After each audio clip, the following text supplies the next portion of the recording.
Kita beralih ke informasi lain, saudara. Terintimidasi karena banyak pihak yang datang ke rumah, orang tua salah satu terpidana kasus pembunuhan terhadap Vina dan Eki terpaksa berlindung di rumah kuasa hukum. Suratno, orang tua dari Sudirman, terpidana kasus pembunuhan Vina dan Eki, mengaku takut dan tertekan karena banyaknya orang yang mendatangi rumahnya pasca viral film Vina. Karena kondisi ini, kuasa hukum meminta Suratno dan keluarga untuk tinggal sementara di rumahnya demi keamanan. Kuasa hukum terpidana Sudirman menyampaikan pihaknya akan berusaha menjaga dan memperjuangkan keadilan untuk kliennya.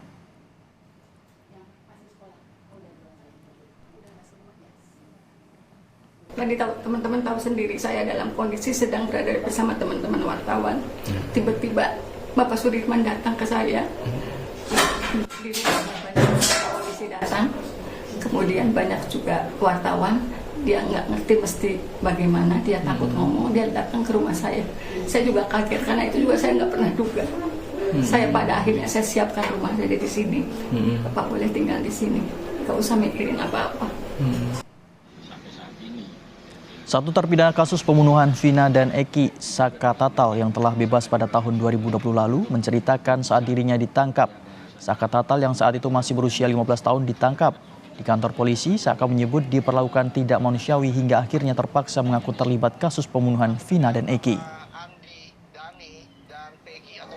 Pas baru nyampe, mau nganterin motor udah ada polisi. Saya datengin, saya kan ke situ niat cuma nganterin motor. Malah saya ikut ditangkap juga tanpa sebab apapun, nggak ada penjelasan apapun, langsung dibawa. Nyampe di Polresta, saya langsung dipukulin, suruh mengakui apa yang bukan saya lakukan. Akhirnya ngaku juga itu karena terpaksa. Nah terpaksa udah nggak kuat gitu. Udah nggak kuat lagi. Sekarang kan dengar ada 3 orang yang DPO. Kenal nggak sih masyarakat? Dari ketiga tersebut saya tidak mengenali semuanya.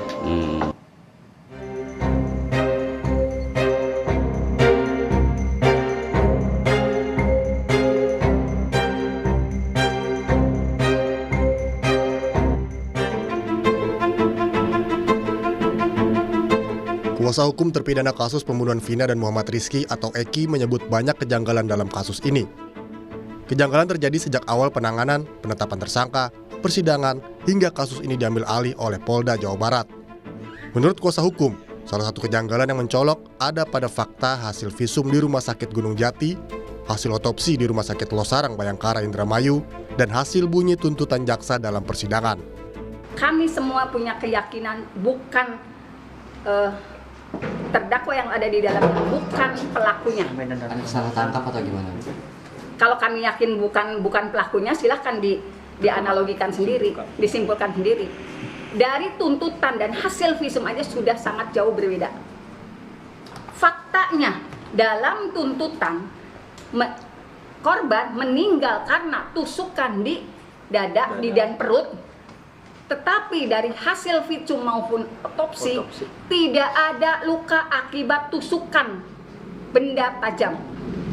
Fakta kedua, pakaian yang dikenakan korban yang dijembreng di persidangan itu masih utuh ya Pak. Tidak ada bekas bolong tusukan samurai yang disebut di dalam tuntutan samurai pendek dan samurai panjang. Sementara itu, Kompolnas mendorong Polda Jawa Barat untuk segera menangkap 3 orang yang telah ditetapkan sebagai buron sejak 8 tahun lalu dalam kasus pembunuhan Vina dan Eki. Kompolnas juga meminta Polri segera merespons terkait penyampaian kuasa hukum terpidana soal adanya dugaan penanganan polisi yang tidak sesuai prosedur. Menurut Kompolnas, hal ini perlu dilakukan agar penanganan kasus pembunuhan Vina bisa transparan.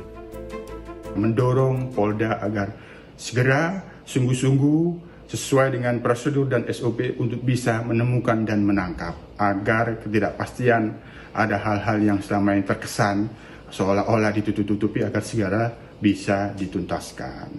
Apa yang dimaksud kuasa hukum terpidana pada saat ini seolah-olah ada yang unprosedural, tentu ini kita dorong Polda sepatutnya bisa merespon apabila ada hal-hal yang dianggap unprosedural. Polda Jabar telah merilis 3 pelaku pembunuhan Vina dan Eki.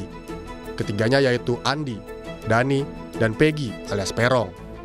Meski belum diketahui identitas ketiganya asli atau bukan, Polda Jawa Barat juga menggambarkan ciri-ciri ketiga DPO.